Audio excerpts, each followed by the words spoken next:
Hello, everyone. Hope you're having a great day today. So, sport is one of the most diverse industries in the business world. It is composed of sub industries such as professional sports, collegiate athletics, event and facility management, health and fitness, youth sports, and sporting goods. This diversity increases the difficulty of measuring the overall economic size of the industry. So today we're talking about finance and economics in the sport industry. This is chapter 15. One of the unfortunate results of the lack of an exact definition of the sport industry is that research results on the size of the sport industry fluctuate greatly. Although no empirical measurement of the overall size of the sport industry has been completed for 2 decades, there have been several wide-ranging estimations. For example, the size of the global sport industry has been estimated as $151 billion by PricewaterhouseCoopers, or $700 billion by A.T. Kearney, and $1.5 trillion by Plunkett Research. From the large differences in these estimates, it is apparent that these groups used much different definitions for what is considered sport. Although the U.S. Census Bureau does not estimate the overall size of the sport industry, historically it did provide some financial information on the size of specific sectors within the sport industry through the online publication of its economic snapshot. You see that here in Table 15. For example, in 2014, approximately $2.5 billion was spent at skiing facilities such as Winter Park Resort in Colorado and Camelback Ski Area in Pennsylvania. The most recent numbers also revealed that the skiing industry employed more than 75,000 full-time workers. The SFIA reported that Americans spent more than $84.3 billion on the purchase of sporting goods and equipment in 2014. Although the actual dollar amount that can be contributed to the sport industry might be debatable, available estimates make it clear that sport contributes a great deal to the U.S. and global economies. One segment of the sport industry that has been seen tremendous growth over the past decade is professional sport. For example, in 2015, the NFL had operating revenues of approximately $12.2 billion, and the league's teams produced an average operating income of more than $26 million. Throughout the last decade, major professional men's sports leagues have seen their revenues increase more than 10% annually. Despite this growth in revenue, economic challenges remain. For example, the MLB, Major League Baseball, has seen a widening gap between the high and low revenue teams. In 2016, Forbes magazine estimated the New York Yankees generated more than $516 million, making the club the highest revenue team in MLB. In the same year, the Tampa Bay Rays ranked last in revenue with only $193 million. This imbalance is an economic concern because all MLB teams, regardless of revenue, compete for the same players. The current revenue disparity makes it difficult for teams that have older stadiums or are in small markets, such as the Tampa Bay Rays and Pittsburgh Pirates, to acquire the best players and be competitive on the field in the long run. This disparity may lead to a decrease in overall fan interest in MLB, particularly for fans of teams that consistently perform poorly. To deal with this problem, most professional leagues attempt to equalize the differences in team revenues through revenue sharing. For example, the 4 major professional men's leagues in North America, the NBA, MLB, NFL, and NHL, share revenues from national TV rights fees and merchandise sales. Therefore, although an NFL team such as the New York Giants might be more popular than the Cincinnati Bengals, both receive the same amount of money from the NFL's $7.1 billion annual television deals, which are the league's largest source of revenue. Revenue sharing equalizes team revenues and allows teams in smaller markets, such as the Green Bay Packers, to compete financially with big market teams. This equalization is important for professional sport leagues because professional teams within a single league must simultaneously compete and cooperate with each other. Although teams attempt to beat each other on the field, team managers must cooperate to ensure financial interests success for all. If some teams struggle financially, this entire league could decline. As you might have already noticed, professional men's sports leagues rely heavily on the media. For example, teams in the NFL generate more money from their national and local media deals than they do from their gate receipts. Here in Table 15.2, it shows the amount of money some professional leagues and college events generate from media rights. Although most major professional men's sports leagues have seen media and other revenue sources grow substantially over the past decade, this increase has not guaranteed overall profitability. Both revenues and costs determine the profits of a business, and the following equation can be used to calculate the profit level for a sport organization. You have profit that equals your total revenues subtracted by your total costs. Rising costs have also placed additional emphasis on the need to increase revenue. Athletic administrators have turned to private donations, corporate sponsorships, television, and merchandising for additional revenue. At the D1 level, athletic directors have used television right fees and ticket sales to help their financial situations. Within the past decade, schools such as Texas A&M University and the University of Oklahoma have expanded their football stadiums. In 2016, the Ohio State University, OSU, and the University of Tennessee at Knoxville announced stadium expansion plans to increase ticket sales, revenue, and meet spectator demand. OSU generates $6.5 million in ticket revenue from one home game at its 108,000 seat stadium and an additional $650,000 in concessions and parking revenue. However, not all institutions can find additional revenue sources so easily. Many athletic departments rely on student fees and other forms of institutional support to avoid large budget deficits. Even Division I institutions apply this remedy, and it has become increasingly common at lower division levels in the NCAA and at National Association of Intercollegiate Athletics, or NAIA, schools, where other revenue sources are limited.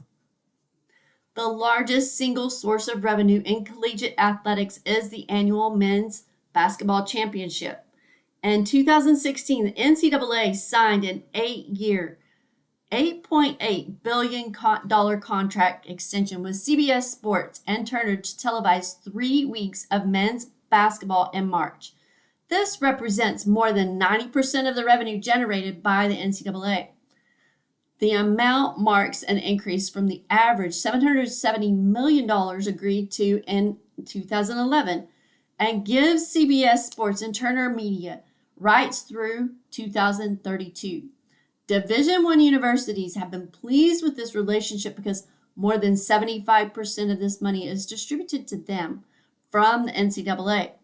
The additional revenue has aided big-time college athletic departments as they attempt to pay for their growing expenses, but most programs will likely continue to experience annual deficits. Another change affecting collegiate athletics is the formation of the Power 5 conferences, the ACC, the Big 10 Conference, the Big 12 Conference, Pac-12, and SEC. As noted by Bennett in 2014, the conferences have received permission from the NCAA Division I Board of Directors to make more autonomous decisions regarding player benefits, such as stipends and insurance, as well as rules regarding staffing, recruiting, and training. This decision helped circumvent a threat by the 5 conferences to leave the NCAA and form a separate governing body. While remaining conferences and other critics believed the new alignment could increase the existing gaps in revenue and athletic performance between Power 5 teams and the 75 programs outside of these 5 conferences. The word economics intimidates many people. For some, it brings back memories of studying how intangible items such as widgets are produced and sold. But this example is far from the whole story. Economics is one of the few academic disciplines that can be applied to almost any human action. Within the field of sport management, economics can help us understand issues such as the price consumers pay for a pair of shoes in a sporting goods store, the escalating salaries of NBA players, and the decision made by a student athlete to leave college early and play professionally. The economics of sport can be defined as the study of how people within the sport industry deal with scarcity. This statement leads to the obvious question: what is scarcity? Scarcity is present in the world today because resources are insufficient to meet the wants and needs of society. For example, a fitness center might want 100 machines available to its members. Unfortunately, because of the scarce resources available to center management, the club might only be able to provide 75 machines. Economics helps determine how the fitness center management will decide to distribute its scarce resources, not only for machines, but also for staff salaries, rent, utilities, and office supplies. Scarcity is an important issue in sport management because all managers encounter it. Managers have a maximum quantity of resources available for their use. Even the ultra-rich Los Angeles Dodgers and MLB have a limited amount of resources that they're willing to devote to player salaries. The most successful managers are those who make the best of limited resources. Although the fact that the Dodgers have the most resources gives them a greater probability of winning the World Series, it does not guarantee a championship. Indeed, the team has not won the World Series since 1988. Their management must make wise decisions about how to allocate resources to be successful. The limited resources available to managers are used to produce goods and services that are then sold to the consumers. Goods are tangible products such as football cleats, tennis balls, bicycles, and services are intangible products such as marketing advice, business consulting, financial planning. Goods and services are exchanged through the economic interaction of individuals and organizations. For example, the purchase of a new set of golf clubs at a store is an economic interaction.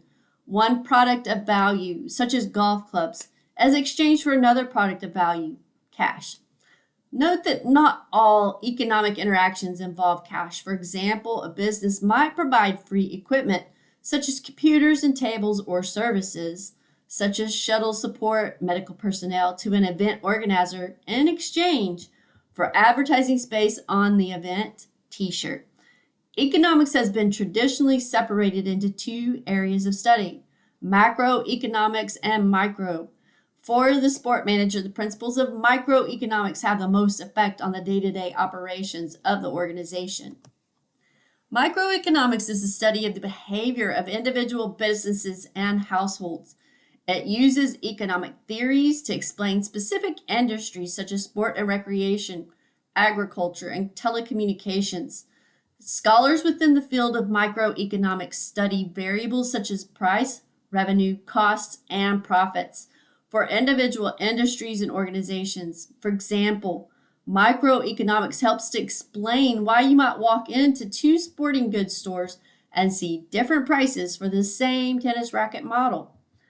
Microeconomics often use models to explain the behavior of producers and consumers. These models are simplified descriptions of how markets operate. A market comprises two fundamental aspects: demand and supply. The supply-demand model is the most widely used and most powerful model in economics. As you'll see, an accurate supply-demand model can provide information on the amount of a product or service that consumers are willing to buy at various prices, the amount that suppliers are willing to produce at various prices, and the final price that consumers will pay. We will begin by discussing demand. Demand is the relationship between the price of a product and the amount of the product that consumers are willing to buy. The amount that consumers are willing to buy at various prices is the quantity demanded. In general, consumers will demand less of a product as its price increases, and they will demand more of a product as its price falls. This relationship is known as the law of demand. Demand can be shown through a table or a graph. Let's use the example of a hypothetical market for bicycles shown here in table 13. And then figure 15.1 shows the same relationship graphically. We'll see that in just a moment. As you can see, the demand curve slopes downward, and this will always be the case because of the law of demand. You see that here. The other side of the supply-demand model is supply. Supply is the relationship between the price of a product and the amount of the product that suppliers are willing to produce and sell. The amount that suppliers are willing to produce and sell at various prices is the quantity supplied. Overall, suppliers will increase production as the price of the product increases and decrease production as the price falls. This relationship is referred to as the law of supply. Like demand, supply can be represented in both tabular and graphic forms. So you can see here in table 15.4, it shows the number of bicycles supplied by businesses in the market at various prices. On the next slide, you'll see figure 15.2 represents the information in graphic form. Note that the supply curve will generally have this upward slope shape. Again, this relationship occurs because suppliers will increase production as the price that they can charge for their product increases. The last phase of the supply-demand model is to determine market equilibrium. By analyzing tables 15.3 and 15.4, you can determine that at a price of $1,000, consumers are willing to buy 10,000 bicycles and suppliers are willing to produce and sell 10,000 bicycles. Thus, the point would be market equilibrium. Graphically, the intersection of the supply and demand curves represents market equilibrium. As shown in figure 15.3, when the supply and demand curves intersect, the equilibrium price is $1,000 and the quantity is 10,000 bicycles. You might wonder what would happen if the price of bicycles was $600. Notice that at a price of $1,400, consumers are willing to buy 6,000 bicycles and suppliers are willing to sell 14,000 bicycles. Under these circumstances, the market is not in equilibrium. We would refer to this situation as a market surplus because producers are willing to sell more bicycles than consumers are willing to buy. Conversely, a market shortage occurs when consumers are willing to buy more bicycles than suppliers are willing to produce and sell. We actually saw this with the pandemic. This condition would occur if the price was $600. As you can see, the supply-demand model is a powerful tool in microeconomics. The model helps us determine the quantity of a product demanded and supplied at a various price and the equilibrium price and quantity. In addition, it can show whether the market is in a state of surplus or shortage. With the growth of the sport industry, major sport events seem to take place every week. Although these events bring enjoyment to the community, they can also bring a substantial amount of economic activity. Community leaders believe that events such as the Olympic Games and Paralympic Games, the Super Bowl, and the NCAA Final Four will stimulate their local economies because of increased spending by out-of-town visitors. This spending will in turn increase local tax revenues and produce jobs. Although major events such as those mentioned might produce a significant amount of money for a local economy, smaller events such as road races, soccer tournaments, and festivals can also increase economic activity. Sport economic impact studies are estimates of the change in the net economic activity in a community that occurs because of the spending attributed to a specific sport event or facility. These studies are helpful in measuring the increase in revenues, tax dollars, and jobs attributed to a sport event or facility. For example, the Phoenix, Arizona area hosted the 2015 NFL Super Bowl. A study conducted by the W.P. Carey School of Business at Arizona State University estimated the overall economic impact of the Super Bowl to be $720 million. Researchers conduct economic impact studies by collecting information on the spending patterns of visitors to a sport event or facility. A researcher might distribute survey instruments to event spectators in person or online to determine how much they spent on items such as hotels, rental cars, food, game tickets, and merchandise. These data are then used to determine the overall economic activity. Most often, researchers use computer software packages such as RIMS, which is Regional Input-Output Modeling System, and Implan, Impact Analysis for Planning, to calculate the final economic impact. Economic impact analysis is an important topic in the economics of sport. Economic impact studies have received a significant amount of media attention because civic leaders and team owners have used them to justify public funding for new sport facilities. Any economic impact study is only as good as the methods used to generate its results. Educated readers should always ask two questions when reading the results of an economic impact study. Number one, who conducted the research? And number two, how was the research conducted? Unfortunately, economic impact studies can be manipulated to generate a variety of results. A proponent of a new facility or event might greatly overestimate the economic impact, but a critic of the same facility might underestimate the economic impact.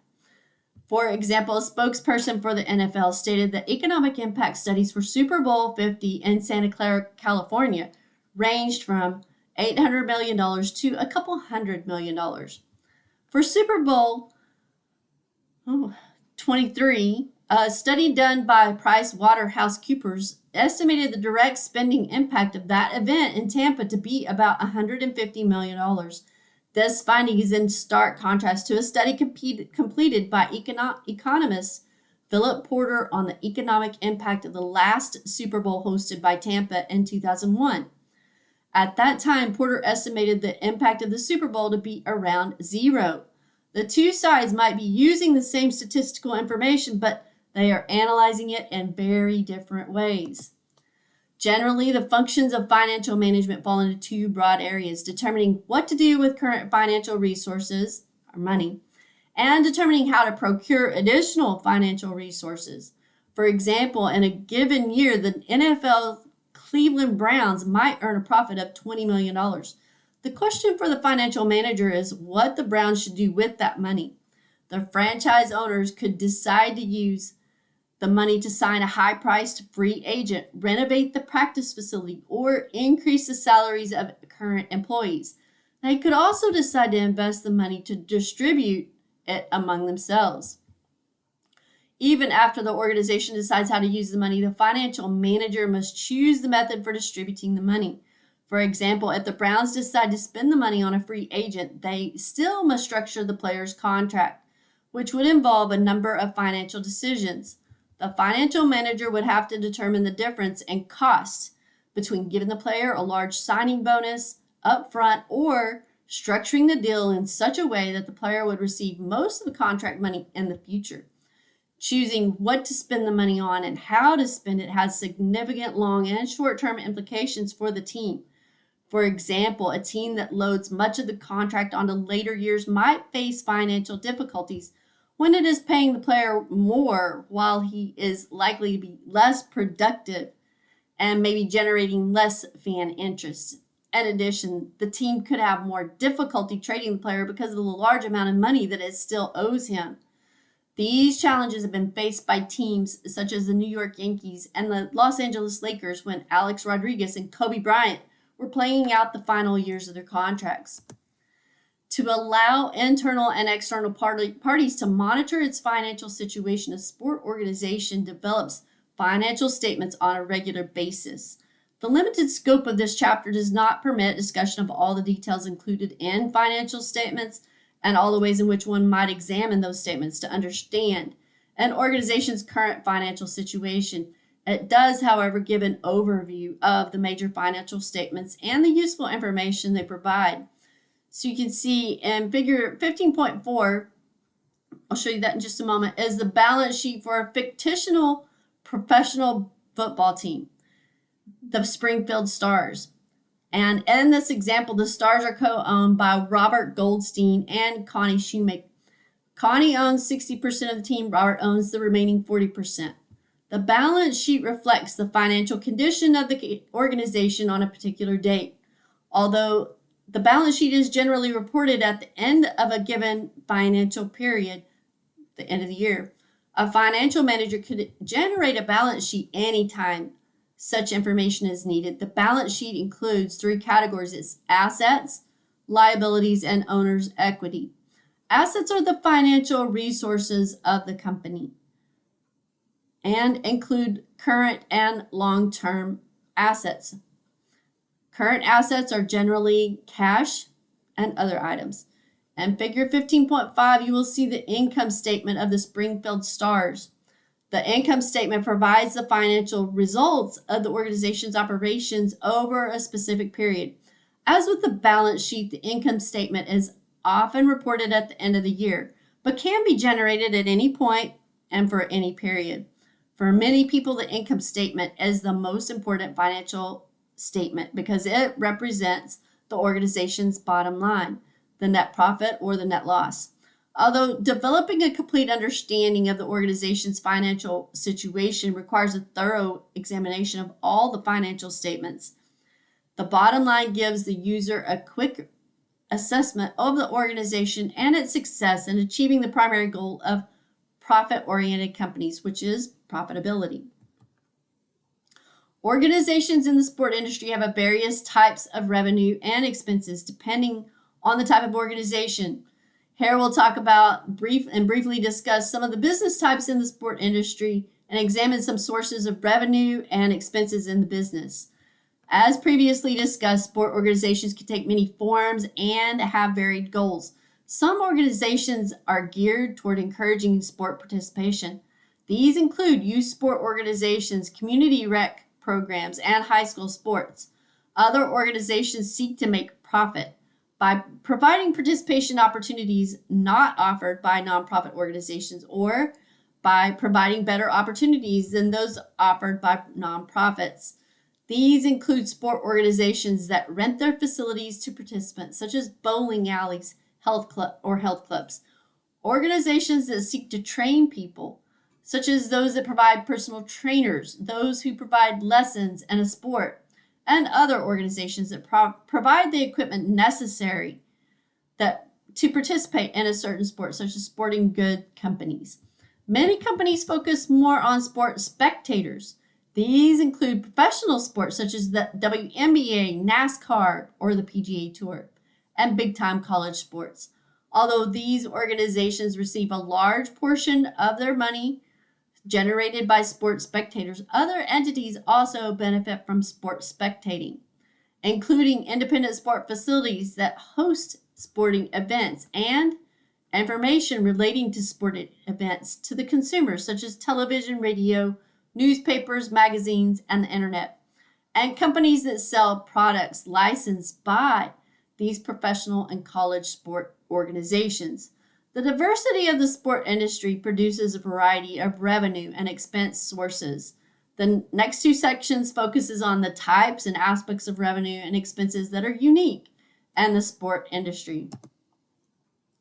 Some of the sources of revenue unique to sport are items related to game attendance, such as concessions, personal seat licenses, luxury suite rentals, the athletic department donations, media rights, sponsorships, and licensed merchandise. Although tickets are generally the major source of revenue related to event attendance, this is not always true for sport events. The total price of attendance is often much greater than the cost of the ticket because of the increasing cost of attending games. Many homes or sports spectators watch or listen to games at home. This large audience for sport beyond those who attend games means that many sport teams make a large percentage of their revenue from media contracts. For example, the NFL recently signed new television agreements that increased the average annual television revenue for the league from $3 billion per year to $4.95 billion. The largest NFL agreement is the ESPN deal for Monday Night Football that averages $1.9 billion per year. As noted earlier in the chapter, the NCAA's contract for the men's basketball tournament is a 14-year contract for $10.8 billion, which is a nearly 37% increase over the prior record-setting contract. Because the tournament takes place for only 12 days, the NCAA receives an average of more than $64 million per day for the broadcast rights. The college football playoff contract with ESPN, which also includes 6 associated bowls, pays $5.64 billion over 12 years, or $470 million annually. In many cases, television networks make little or no money directly from the broadcast or sporting events. The networks believe, however, that broadcasting the games will be beneficial because they can use the broadcasts to promote other programming, and they believe they will benefit from a positive association with the sport. Corporations also seek to take advantage of positive associations with sport events, teams, leagues, and players. Spending by corporate sponsors in North America is more than $20 billion, and about 70% of that goes to sports sponsorships. Companies invest heavily in sports sponsorship because they believe the association with sport organizations will create a positive image for their company and influence people to buy their products or services. The largest sums of money have generally been paid for naming rights of stadiums, such as the $400 million paid for Citi Field and the $20 million per year for the Barclays Center. Corporations also pay large amounts of money to athlete endorsers to promote their products and services. For example, Nike became the dominant force in the athletic footwear industry just as the career of its top endorser, Michael Jordan, was taking off. Nike, like other corporations, continues to sign large endorsement deals with athletes, such as NBA star LeBron James. Some of the most popular athletes make more money from endorsements than they do from the teams for which they play. Also seeking to take advantage of the positive feelings that sports spectators have about teams and players are the sellers of licensed products. Once a rather small industry, sales of sport licensed products became big business during the 1980s. Although most people immediately think of players' jerseys and team hats, the licensed products industry includes a variety of items such as video games, blankets, framed pictures, and sport equipment. Although most of the money from these sales goes to the producers of the products, sport organizations receive a percentage of the sales revenue. Two critical sources of expenses for most sport organizations are the cost of sport facilities and the cost of salaries. Sport facilities can be extremely expensive, and most sport organizations try to persuade local communities to pay for stadiums, but many are finding that they have to pay at least part of the cost.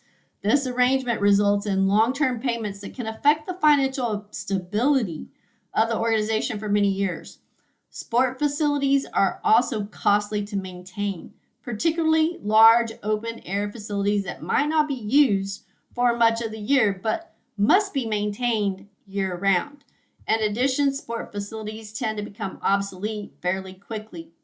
If an organization has to make payments for 30 years, it could end up making payments on a facility that no longer exists.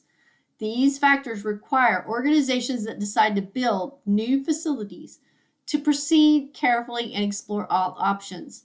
For example, some sport organizations have been able to pay for some of the cost of a new facility by collecting PSL and rental fees for luxury suites before the opening of the stadium. Salaries in professional and collegiate sport have increased dramatically during the last 40 years. Players and coaches' salaries often make up more than 50% of the expenses in professional sport, and big-time college coaches, such as John Calipari at the University of Kentucky, Nick Saban at the University of Alabama, are often the highest paid public employees in the state. Alex Rodriguez, his $275 million deal with the Yankees was an astonishing contract at the time, but there are now annual contracts of more than $30 million annually. Average player salaries in each of the highest paid teams sport leagues in the United States range from $2 million per year in the NFL to about $5 million per year in the NBA. Some college coaches are also signing deals and salaries of around $2 million that are not unusual. Although many argue that the salaries are justified because of the revenue that players and coaches generate for an organization, some have questioned this assumption. For example, it is hard to explain how one player can generate an additional $30 million per year. Although profits are important to these organizations, some of these salaries are not related to the bottom line. Some organizations might pay more than they can afford because the owner or university official cares more about winning than about profits. The strong desire to win has probably led many sport organizations to make unwise financial decisions. An increasing variety of jobs relate to financial management in sport. In the past, financial management jobs in sport were generally not complicated.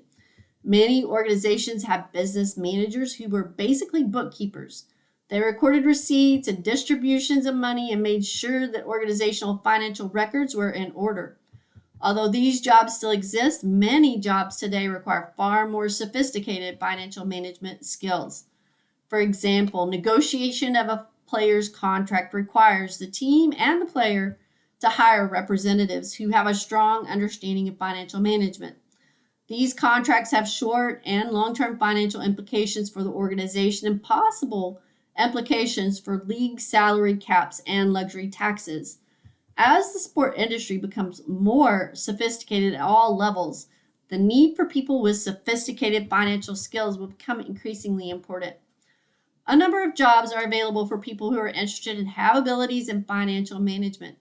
Because sophisticated financial management skills are needed for some activities, many professional teams and other large for-profit sport organizations have people with such skills and positions of assistant general manager or vice president for financial operations. This arrangement is particularly common if the general manager or president does not possess the skills necessary to have complicated financial decisions. To help them make particularly complicated financial decisions, leaders of some sport organizations hire consulting firms. Many organizations provide such advice and have people who specialize in sport consulting. As a student of sport management, you must understand that many of these jobs, particularly those that require highly sophisticated financial skills, require the student to take coursework beyond the need for a typical undergraduate degree in sport management. One course in sport finance will not prepare you to handle public stock offering. Critical thinking plays a key role in the financial sport management of a sport organization.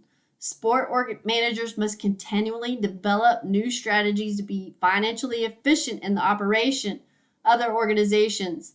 Ineffective strategies have considerable short and long-term effects for the overall financial success of the sport organization. ESPN represents one example of the need for critical and strategic thinking in sport. The number of ESPN subscribers is declining, losing close to 13 million subscribers over a 6-year period, dropping from 100 million subscribers in 2011 to 87 million subscribers in 2017. This decline puts pressure on ESPN to cover its media rights of around $7.3 billion annually. Recipients of these payouts included the NFL, the NBA, the MLB, the College Football Playoff, the ACC, the SEC, Big Ten Conference, Big 12 Conference, and the Pac-12 Conference. Television analysts have attributed this decrease to factors such as the decline in NFL viewership numbers, increased interest in other major news events such as the 2016 U.S. presidential election, greater use of tablets and mobile devices for sports coverage and news, and a general decline in cable television viewers. The ramifications of these viewership behavior changes include a reduction in advertising revenue for ESPN and reduced support for the cable television industry as a whole. ESPN costs cable subscribers around $7 per month, which is 3 times the amount of the next most valuable channels. Evidently, ESPN and the cable television industry face sizable challenges with changes in sport consumption, preferences, choices, and behaviors. Sport managers must critically analyze the markets in which they compete to ensure long-term financial success. Market changes such as shifting consumer tastes may have a significant influence on financial decisions related to expanded market offerings and product production, hiring additional staff, increasing marketing and promotional budgets. Failure to incorporate critical analysis into these financial decisions can have a negative effect on the sport organization. Ethics can play a significant role in the financial management of a sport organization as well. Sport managers have a responsibility to act ethically and legally with respect to the organizations they manage. One controversial ethical issue is athlete activism in professional and college sports. In previous sport eras, athletes such as Muhammad Ali, John Carlos, and Tommy Smith used their athletic performances to promote activism. A new generation of athlete activists has emerged since this time. One of the most discussed instances is the NFL quarterback Colin Kaepernick. Refusal to stand during the Star-Spangled Banner at NFL games throughout the 2016 season and protest of police transgressions across the United States. Other athletes in the NFL and WNBA adopted similar displays despite death threats and loss of endorsements. The NFL viewership also declined, and some industry analysts attributed the decrease to a fan backlash against athlete activism. Here are a few questions that you could probably expect to see on the test. What does the term economic impact mean? And make sure you provide an example of that. And then what are the different types of business structures in the sport industry? Make sure you give examples. And then what are the major sources of revenue and expenses in the sport industry? And how are they different from the similar to sources of revenue and non-sport organizations? This chapter introduces the basic concepts of economics and finance. Sport economics is the study of how people within the sport industry deal with scarcity. Ideas such as supply, demand, and market equilibrium are important for sport businesses such as professional teams, sporting good professional manufacturers, and sport facility operators. Financial management is the application of skills in the manipulation, use, and control of funds. Students need to have a thorough understanding of financial information available through financial statements. Balance sheets and income statements contain a plethora of data that are vital to the successful management of a sport organization. Sport managers have also knowledge of the different types of revenue and costs that are present for a sport organization. Thank you for joining me today. I look forward to talking with you again. Have a great day.